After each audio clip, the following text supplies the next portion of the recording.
Hi everyone, this is Healthy Living Talks with Where. Thank you to everyone that has been engaging with this YouTube channel. Please feel free to like, share, and hit the subscribe button to get more health information in a simplified way. On today's episode, I will be talking about what to do when your child is having diarrhea. Diarrhea is loose stool, watery stool, more than 3 or 4 times, or more than the pattern of the child within 24 hours too. And for the purpose of this episode, I will be talking mainly about children under the age of 5 months. Usually for exclusively breastfed babies, their pattern may be a little bit different from formula or mixed feed children. So it's important to know the pattern of your child. So the first thing to do when your baby stools is to reminisce on what may have caused the stooling. Usually there are 3 main things that can cause stooling. The fourth is usually debatable, but mainly there are 3 things that cause stooling. The first is contamination. If the food was contaminated, I would explain contamination in details, whether through dirt, whether expired food or spoiled food. The second thing is indigestion. The third thing is constipation, when the child hasn't been able to use the toilet for a while. And then the fourth, much mothers believe, is teething. The previous episode on what to do when your child is teething and if it comes with stooling or not, you can see that on this channel. But today I will be focusing on the first 3 things I mentioned that cause stooling. The first is contaminated food.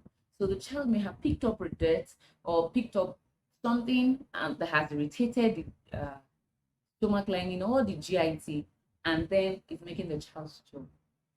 Now, in the case of babies, sometimes the contaminated food may just be that the way the food is prepared. So, for instance, if you're giving your baby formula milk, once you make it, maybe you make 90 meals, or you make 10 meals, or you make 100 meals, you should discard within 1 hour.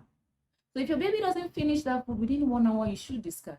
But sometimes people mix it with pap or another cereal and they still give baby even after 1 hour. That food may make that child, not absolutely, but may make that child. Another form of contamination, or expired in the sense, because mothers don't set out to give their children bad food, is when you open a formula milk, you should discard within 28 days, even though the expiry date on the pack is fine. You should discard within 28 days. Some children would even finish the thing before that time, but if your child hasn't finished, you should discard that thing within 28 days so that that food is not contaminated and can cause stooling. The second thing that can cause stooling for children is indigestion. So the baby or the child cannot just tolerate that food. There's indigestion, maybe flatulence, gas, and then the child starts to. Remember, they are still growing, and their digestive system may not be as fully developed as that of an adult, especially for children under 5. And then the third thing is constipation. Ironically, constipation can cause diarrhea. Constipation is when a child has not been able to stool for days. So what you have is that liquid starts sipping. It's like when the tank is full and it's too full, then it starts sipping. So you now start having those watery stools.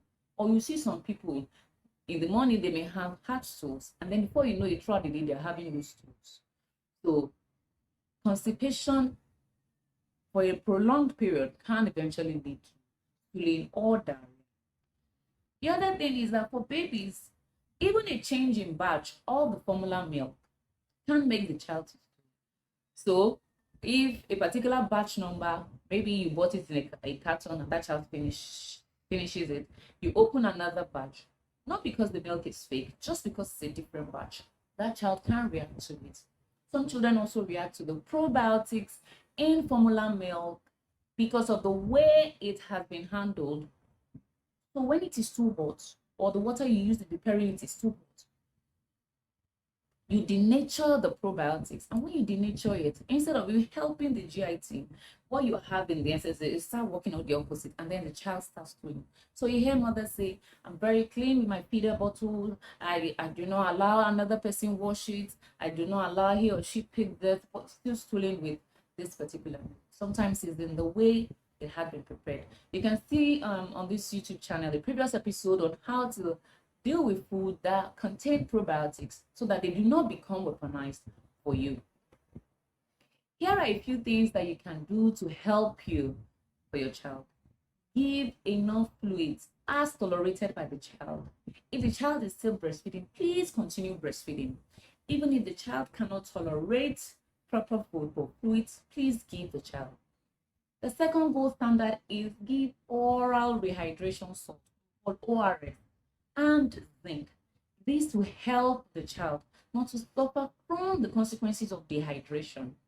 And let me say here that for your ORS, you discard after 24 hours because it has expired. Once you prepare it, you discard after 24 hours so that you don't start giving the child something that would make the stooling worse. So you discard the ORS within 24 hours and then give zinc. Now, let me mention at this point that please do not give tetracycline. Many people give red and yellow capsule. They call it red and yellow capsule. Please do not give it. Normally, tetracycline is not for children under 12 years of age because of the side effects it does. Some people think because they can't see the effects now, oh, then the effect will not be in the future. Please do not give children tetracycline. If you think after giving the ORS and zinc, the stooling is not stopped, please speak to your physician or your pharmacist. There are other alternatives. Also, if your child is stooling and start vomiting, this is the best time to go to the hospital because he or she is at the risk of dehydration. Stooling and vomiting for children, especially under 5, shouldn't just be left alone or be managed at home and say, oh, the child will recover from it. I trust this information has been helpful. Please feel free to like, share, and subscribe to this YouTube channel to get more health information in a simplified way. If you want a one consultation on any of your medication, please click the link below and I'll be reaching out to you. See you again. Remember, Google is your friend, but I am your professional. Cheers.